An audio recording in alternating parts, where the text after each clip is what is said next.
Yeah. So I've come down and I've seen Brent talking to these two young people, and I can hear the young lady saying to him, oh my God, I can't believe it's you. We just got in last night and we couldn't sleep, and this was how long ago. We brought the videos with us, and we've been watching them all night, and here you are, and staying in the same hotel. And I walked up and I went, oh, don't tell him that. Oh, Jesus, his head's big enough already. He'll never fit through the door. And she turned around and she looked at me and she screamed and she started crying. Because you'd said something bad about me. Maybe. And then they introduced us to Yoko. Yeah, and Yoko was there, right? So I was being really nice, but inside I'm thinking, you cow, you broke up with this. Oh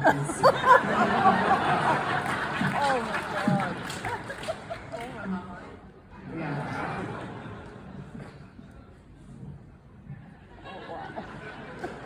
Let's go to the right. We're going to pull the shovel out of the ground right now. Let's go to the right. Hi, my question is for Michael. Mr. Dorn, Jonathan Frakes did a lot of directing during the old days, and you did a couple on your own series. So when you saw Mr. Frakes directing again, the new series, were you thinking or wishing, gee, I wish I could direct an episode myself? And maybe, did you think of mentioning it to somebody and requesting it? No. I like, learning how to direct and everything. That was really cool, but it's kind of an odd job to have. When you're working on a show, or if you come into as a director they hire, it's really not the director's episode. It really belongs to the producers and the showrunner, and they really kind of dictate. And I didn't enjoy not having that freedom. So, but no, I never thought about that. Thank you very much. But I did think when Jonathan was directing, I said, okay, we're going to have some fun. That's it. Thank you. Let's go to the left. And guys, we've got about 10 or 12 minutes left. So do me a favor, fast questions, guys, fast answers so we can get to as many. The answer is no. Right. Okay. I've been watching Star Trek since I was 5 years old, and I find the ideals of Star Trek so inspiring, and I want to thank you for contributing to that. If we never had anything to do with that show, we would be happy. Thank you so much. We appreciate it. And my question for you all is, where did you go to drama school, and who were some teachers that influenced you? I went to the Guildhall School of Music and Drama in London, and let's just put it this way. I found one of the teachers again, who was my tutor in my final year, and I went and had tea with her. And this is how she opened the conversation. You weren't very popular in the staff room, Marina. There's your answer. Not a lot of teachers are influential. They all flipping hated me. So they don't like. You've got to think, now we're going back to when dinosaurs walked the earth, right, when I was at drama school. Mouthy women back in those days were not a thing. And I was always a mouthy woman, and so always fight my money. And that was the short answer.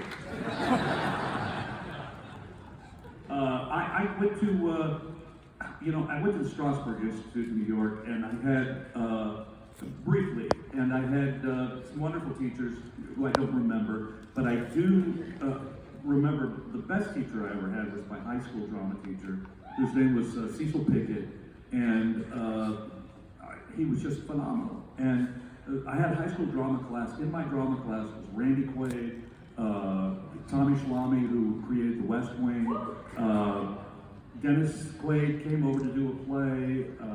There were so many that this guy, they just wanted to be in his class. It was great. And there you have it. I went to a couple of acting schools. I kind of went the other direction. They went to, actual colleges for school, and I came in the other direction. But I did take a class with Brian Reese in Los Angeles, and he really kind of opened up me as an actor, and that was pretty amazing. But I always remember, we're still friends to this day, but that was a class that was crazy, because you go in and audit the class, and you're looking at these people, and they are like really good. And that makes you go, okay, I want to be like these guys. I want to be, not what they were doing, but just basically, I want to be this good, because they were amazing. Kelly Preston was in that class. Robert Preston was in that class, wasn't he? You know, Brent, What have you always wanted to say to Brent? I've said it to him many times, which is, Let's say it if here. he wasn't so funny, I would have killed you a long time ago. I'm so glad you're so this far. I would have murdered you a long time ago. But he's funny, and so Hey guys, we've got bonus time. We've got an extra 5 minutes, so let's go to the ride. Hi, so good to see you again. Thank you all for being here. So you guys are all, one thing I've noticed is you seem very confident in yourselves, which I really appreciate, and I appreciate you sharing yourselves and who you are with us. Is there one, like, piece of advice or life idea that you really internalize or that you learn along your journeys that kind of leads you into who you are and dictates how you lead your life? Women have to learn how to say no. Women have to learn, we're not raised, especially women of my generation, taught to be, we were raised to be kind, amenable, do people favors, do all that stuff. I'm going to start doing seminars on teaching women how to say no. You just practice, girls. Trust me, you can do it. How many times have you done something you didn't want to do just because you didn't have the chutzpah to say no? Just practice in the mirror, okay?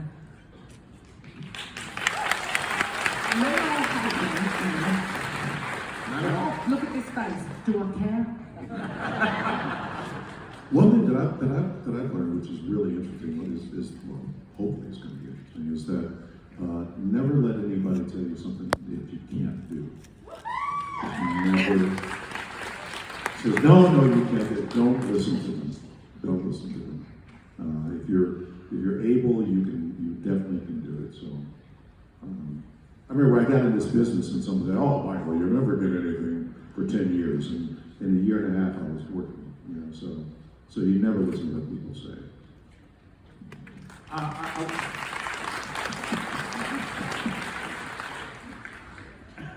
Well, I'm scared. Oh yeah, don't worry. You're really bold in front of these people. I'm going to take you backstage, and I'm going to Say something, man. Angela Lansbury was tougher than you.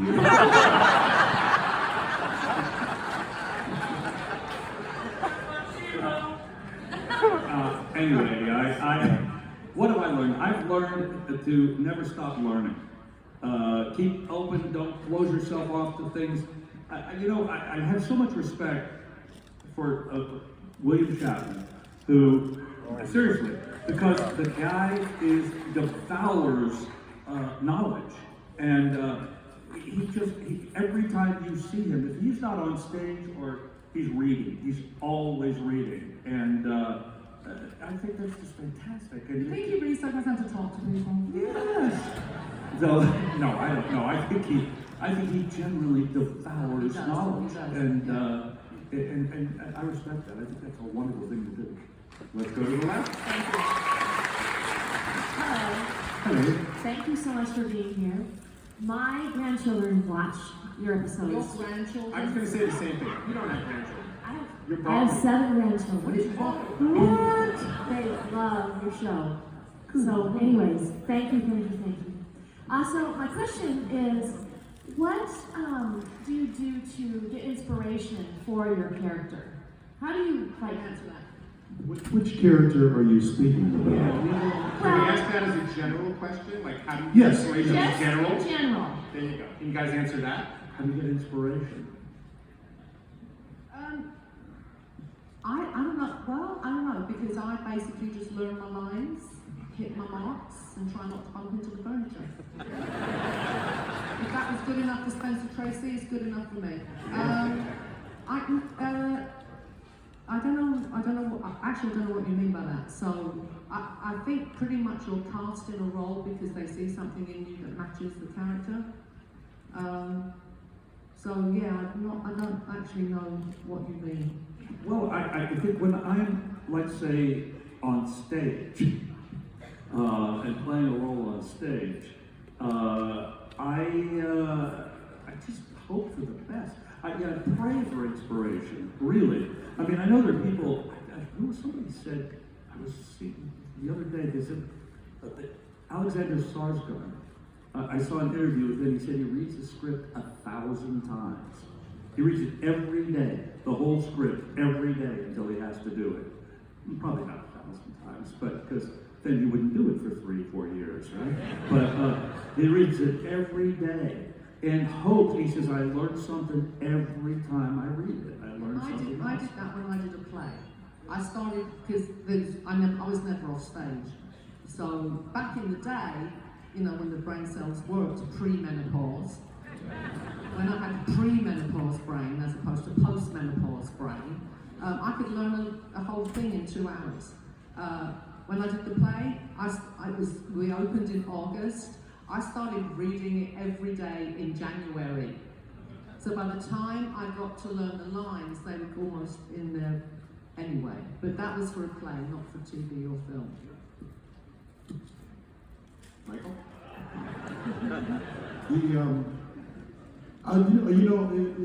If you're doing it like you say, if you're doing a play, you kind of go, okay, who is this guy? That's what I'm You also get rehearsal for a play. Yeah. You don't for TV and film. You don't get rehearsal time.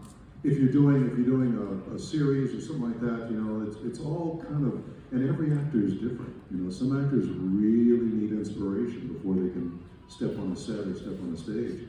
The last play I did, you know, I just said, well, who is this guy? And you kind of know the history of him because it was kind of a historical figure. You know the history, but you kind of, you know, for me, I kind of imbue some other stuff, you know, that maybe, you know, rings true for me.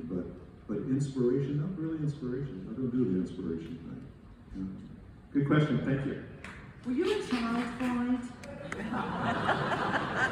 Were you one of those Southern girls who got married at 14? No, but I knew my husband in high school. Oh, you did? And you started breeding immediately? 7 grandchildren. She looks 12, for God's sake. You're welcome. Run while you can. Thank you. Let's go to the right. Hi friends, thanks for being here. This question is for Brent. Mr. Steiner, when we last spoke, it was 2017 Chicago Convention. Yeah, I remember. Yeah, I remember because I looked like Dana at the time. Yeah. But when we spoke, you swore up and down, all around blood oath, that you would never, ever in the history of ever, wear that makeup ever again. So you, I think it's safe to say we caught you in a little bit of a fib there. It's amazing what you do when they start chucking money at you, my darling.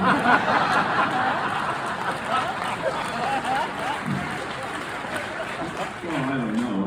I'm more, you know, it's more tears inspired me to do that. So I said, okay, stop crying, I'll do it.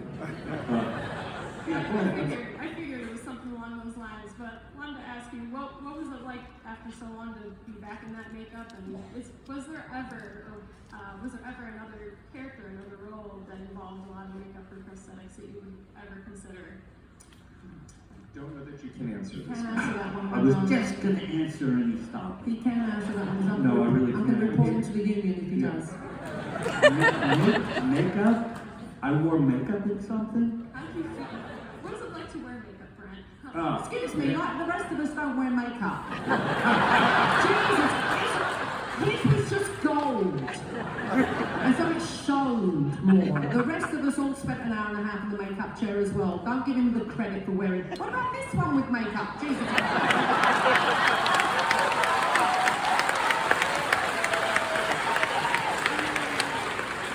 What you asked was, what was it like to wear makeup? It was like swimming in a rainbow with thousands of beautiful nymphs.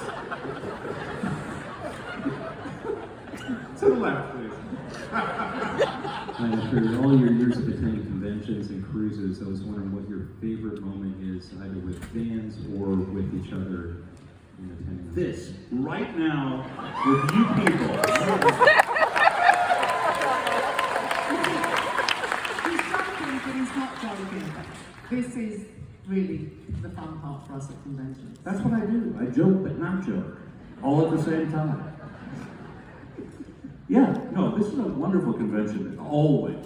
And this one, right from the get-go, is proven to be awesome. I have to say, the moment was when we were all in London for the First Contact premiere. Right. That was like... At the Albert Hall? At the Albert Hall. That was No, a that was convention. at the Albert That was Hall. a convention at the Albert Hall. Oh. No, we were there, and it was Over the premiere of First Contact, yeah, in London, and it was at the Prince's Trust, Yeah, but he was there, I was the prince's, who now king, official date for the Yeah. evening. They shagged. They did not. Not shagged, my husband was there, God rest him. I was, stop it, You don't want to hear what just got stop said. it. You know I'm a big mollykiss, don't make me strike you. I thought that was the moment. I mean, the Albert Hall was definitely one of those moments because that's where the Beatles were. And I'm a big Beatle fan.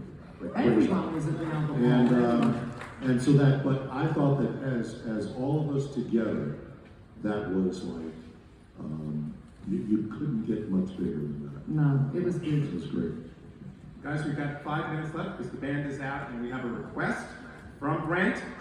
So we're not going to go there yet. Let's get one more question in from each side.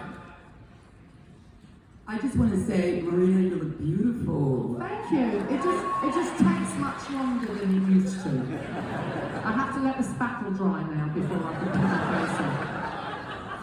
Thank you all for coming, and once again, Marina, you look beautiful, and we miss you in America. Thank you, darling. Thank you. Great question. Got a question? Just a quick for Brent. You have all your characterizations from noon until, data and so on. But I was wondering if the Sherlock character would ever come back in Strange New Worlds. Can I answer that? Answer that. Can I So answer sorry, that? Can I answer that? but I could come to your house and do it. You signed a poster with that image for me in the vendor room a couple of years ago. Thank you. My pleasure. Thank you, sir. Let's get one more question on the right. You guys have got to cut it off there with the questions. I'm so sorry. Hi, huge fan, but I'm also a high school English teacher, and I wanted to ask you about books. If there's a book that was particularly meaningful to you and why, or if you have done, you could talk about a book you've written, if that was. The last book that I read is a book called Cast. C-A-S-T-E.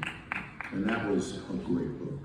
And that was awesome. I'm a Pride and Prejudice girl. In fact, I'm a Jane Austen girl. I reread Jane Austen, all of it, every 5 years because I love her. So yeah, Pride and Prejudice. And actually, Colin Firth as Darcy. Yeah. Hi, Brent, you got a request. Yes, I have a request. I'll tell you really quickly. I read a little book called Fan Fiction. I loved it. I don't know who wrote it, but it was fantastic. Okay, I have a request from you guys. Let me just stand up and do this. Yeah. So today is my mother's 97th birthday. Yeah. And well, thank you. I appreciate that. So will she. And I would say, I would call her right now so everybody could say happy birthday, but it happens to be her nap time. So, if everybody will say happy birthday, Sylvia, when I give you the cue, I'd really appreciate it. Hang on one second. And the band's going to join in too. Happy birthday, Sylvia! Happy birthday to you.